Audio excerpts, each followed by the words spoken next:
Bonjour, aujourd'hui on va voir comment travailler avec les planificateurs d'action. Donc comment créer un planificateur pour votre troupeau. Donc si on commence, on va venir ici dans la tête de vache, dans les troupeaux, planificateur d'action.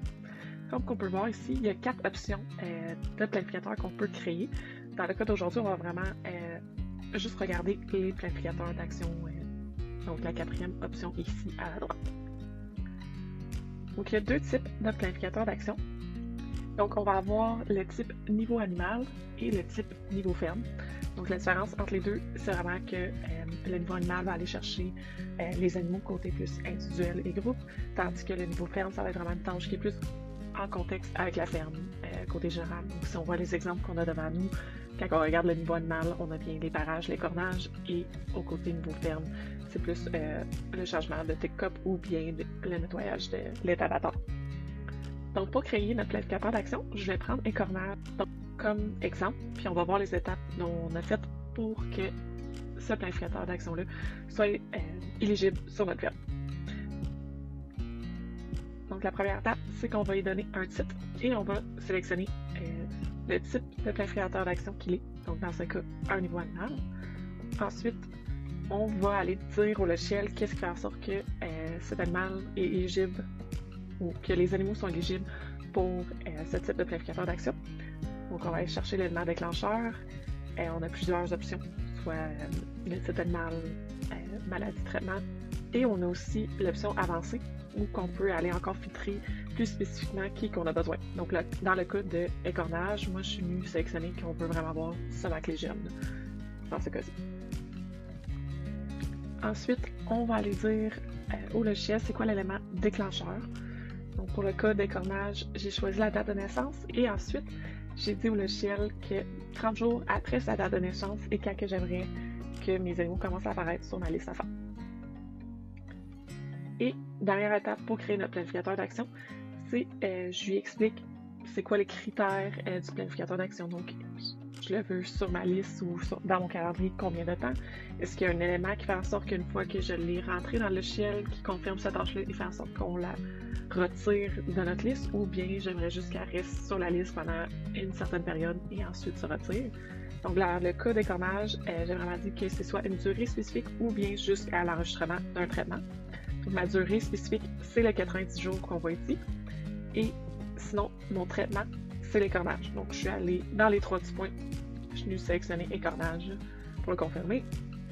La dernière partie, c'est la période d'enregistrement. Donc, la meilleure façon de vous l'expliquer, c'est si on prend écornage comme exemple. C'est exemple, j'écorne un veau qui a 29 jours d'âge. Je ne veux pas qu'il réapparaisse sur ma liste à 30 jours le lendemain pour qu'il soit écorné. Donc, je dis au logiciel, ben, si ce veau-là est écorné dans les 7 jours avant qu'il arrive à son 30 jours d'âge, donc son événement déclencheur, je ne veux pas qu'il apparaisse sur ma liste à faire. Et la dernière écran qu'on voit ici fait juste nous expliquer c'est quoi l'activité qu'on vient de planifier et c'est quoi les critères d'annulation. Donc, il fait en sorte que l'animal va se retirer de nos tâches à faire. Une fois que j'ai confirmé et fait mon plan de traitement, je veux pouvoir le voir sur mes listes. Donc, si je reviens sur mon tableau bord, je vais aller dans mes tâches et ensuite, je viens dans mes propriétés, planificateur d'action, niveau animal, et je viens sélectionner écornage. Une fois qu'on l'a sélectionné, soit important de venir faire la disquette ici pour le sauvegarder.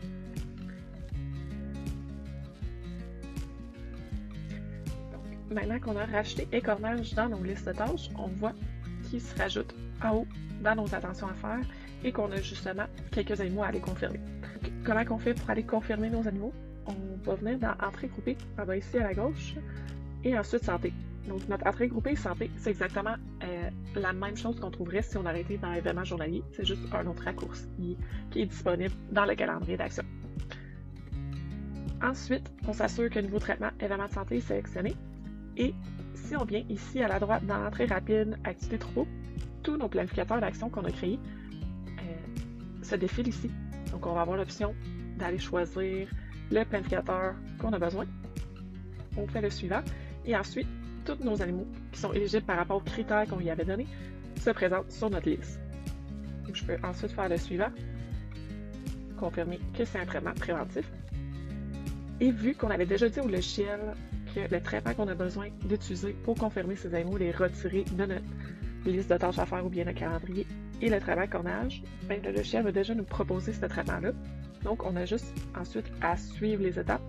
Donc, juste faire le suivant. Notre traitement se rajoute, on fait le finir.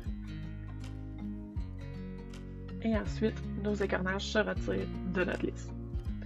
Si vous avez d'autres questions concernant les planificateurs d'action ou vous aimeriez juste un peu d'aide la première fois que vous en créez un, n'hésitez pas, vous pouvez toujours rejoindre notre équipe de soutien technique. Merci!